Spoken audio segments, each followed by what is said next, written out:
کے ساتھ اللہ تبارک و تعالیٰ کے قرب میں اضافہ ہوگا، یا اکہرا ہوگا یا دوہرا ہوگا۔ جتنا مانگتے جاؤ گے اللہ تعالیٰ سے، اللہ تعالیٰ اتنا ہی قریب کرتے جائیں گے۔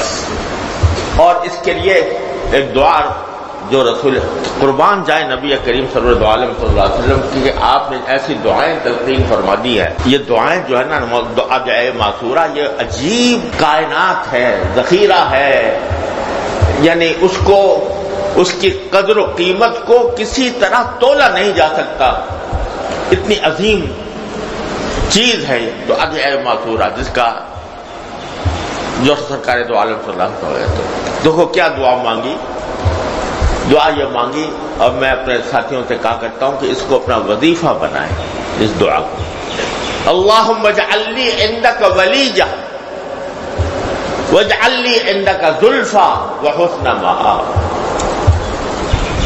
کیا لفظ استعمال فرمایا اللہ تعالیٰ، اللہ رسول کریم صلی اللہ علیہ وسلم، اللہم اجعل لی عندک ولیجہ، اے اللہ میرے لیے اپنی بارگاہ میں میرے لیے مجھے ولیجہ بنا لیجئے۔ اب اس کا ترجمہ کرنا بھی مشکل اردو میں، ولیجہ کیا ہوتا ہے؟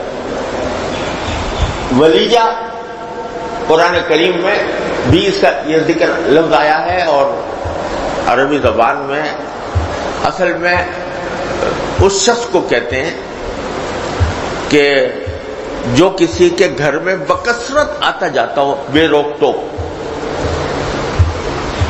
کوئی روک ٹوک نہیں، ہر وقت کھلا ہے تمہارے لیے گھر، تو جس کا کثرت سے آنا جانا ہو کسی گھر میں، اور اس کو رازدار بھی، وہ رازدار بھی ہو گھر والے کا، ہم راز ہو، اس سے وہ اپنے راز کی باتیں کہتا ہو، تو کیا مانگ لیا اللہ رسول کریم صلی اللہ علیہ وسلم، یا اللہ مجھے اپنا کیا بنا لیجئے، ولیجہ بنا لیجئے، یعنی میرا آپ کے بارگاہ میں آنا جانا اتنی کثرت سے ہو کہ جیسے ہمراز لوگوں کا ہوتا ہے، کہ میں اپنی چھپی سے چھپی بات آپ کی بارگاہ میں عرض کر دوں، اور آپ میری بات سن لیں، اور میں اپنی بارگاہ میں بار حاضری کی، مجھے توفیق عطا فرمائے۔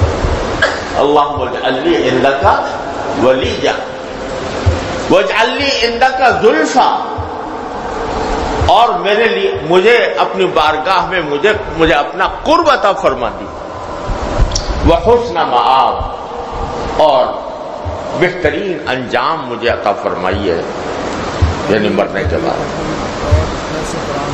سرکار دو عالم صلی اللہ علیہ وسلم کی ایک دعا میں ایسی صورتحال ہے کہ اگر ایک دعا بھی قبول ہو جائے اللہ تبارک و تعالیٰ کی بارگاہ میں، انسان کا بیڑا پار ہو جائے۔ تو بتاؤ کہ وہ شخص جس کا اللہ تعالیٰ کے ہاں کثرت سے آنا جانا ہو، یہ ہے اجعل لی عندک ولیجہ، کہ مجھے ایسا بنا لیجیے کہ اب بار بار آنا جانا ہو۔ اور اس کے مفہوم میں ایک اور چیز بھی داخل ہے کہ اس کو اردو میں اس طرح بھی تعبیر کر سکتے ہیں کہ جس کا کسی دوسرے کے معاملات میں دخل ہو، دخل ہے کہ میں معاملات میں دخل ہے کہ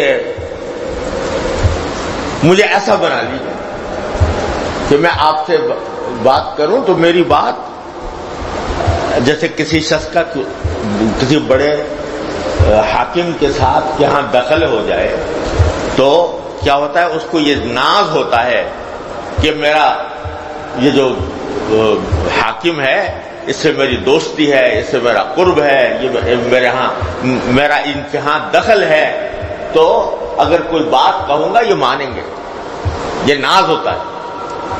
تو وہ بھی ولیجہ کا حکم میرا، ولیجہ کے مفہوم میں وہ بھی داخل ہے۔ تو کیا عجیب جملہ ہے،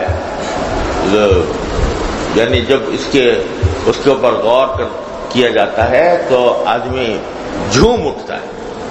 اللہم اجعل لی عندک ولیجہ واجعل لی عندک زلفیٰ وحسن مآب، یہ دعا کثرت سے مانگا کریں، یاد بھی کر لیں۔ اور کثرت سے چلتے پھرتے اٹھتے بیٹھتے. ہوگا کیا اس کے نتیجے میں؟ اللہ تبارک و تعالیٰ اپنے فضل و کرم سے یہ عطا فرما دیں ولیجہ، تو کیا ہوگا کہ ہم ہر وقت کچھ نہ کچھ باری تعالیٰ سے مانگ رہے ہوں گے، چلتے پھرتے اٹھتے بیٹھتے، دل میں، زبان سے دل میں کچھ نہ کچھ مانگ رہے ہوں گے. اور جب مانگ رہے ہوں گے کہ تو دنیا کے دینے والوں کا تو یہ حال ہوتا ہے کہ اگر تم کسی دنیا والے سے ایک مرتبہ مانگو، دے دیا اس نے خوش دلی سے، دوسری مرتبہ مانگو، چلو دے دیا، تیسری مرتبہ مانگو، دے دیا. اب تم نے چکر ہی لگا لیا کہ ہر وقت جا کے دروازہ کھٹکھٹا رہے ہو اس کا، تو وہ تمہیں کان پکڑ کے باہر نکال دے گا. تو تو نے وکیل ہی بنا لیا ہے، ہر وقت اس سے مانگتا رہتا ہے. لیکن وہ بارگاہ کریم کی بارگاہ ہے، تو اس میں یہ کہتے ہیں کہ جتنا مجھ سے مانگو گے اتنا ہی میرا قرب حاصل ہوگا. میں دوں یا نہ دوں، میں دوں یا نہ دوں، میری مشیت ہے. میں اپنی مشیت کے تحت جو دینا چاہتا ہوں دیتا ہوں، جو اپنی مشیت کے تحت تمہاری مصلحت نہیں ہوتی نہیں دیتا، لیکن قرب ضرور دیتا ہوں، اپنا قرب ضرور ادا کرتا ہوں. تو منگتے بن جاؤ اللہ تبارک و تعالیٰ کی بارگاہ میں، منگتے بن جاؤ. منگتا اردو میں کہتے ہیں منگتا، یعنی وہ شخص